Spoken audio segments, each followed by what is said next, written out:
So ayan mga kaparm, malapit na po ako sa kanyang taniman. So ayan, may mga naitanim na po dito. Medyo tinanghali ako ngayon mga kaparm kasi may mga ginagawa pa ako sa bahay. Nasikaso ko muna yung mga bata bago ako pumunta dito sa bukid. So ayan. Ito't nandito na si Kuya Balong na naghahakot ng punla.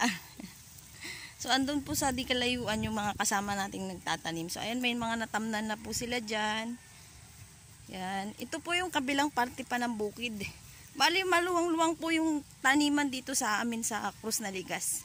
Ito po ay nasa 27 hectares pa po yung natitirang sakahan dito sa lungsod ng Quezon City.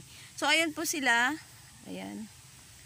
Bali ang nandito po ngayon sa bukid ay 7. 7 po sila. So ayan. Maluwang-luwang po yung tatamnan pero kakayanin po ito ngayong araw na to. So sasamahan ko po sila mga kaparm. At yung kay Mang Tony naman po ay doon banda. Yan, dyan sa kabila. At yung sa amin naman po ay doon. So bali itong part na ito mga kaparm ay bakante pa. Ito po kasi ay dating taniman din ng gulay. At saka katulad nga ng sinabi ko, wala po kasing tubig or ano na nakakaabot dito. Kaya medyo mahirap ang buhay ng pagsasaka dito sa syudad.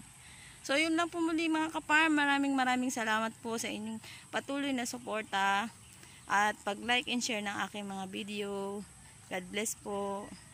Bye.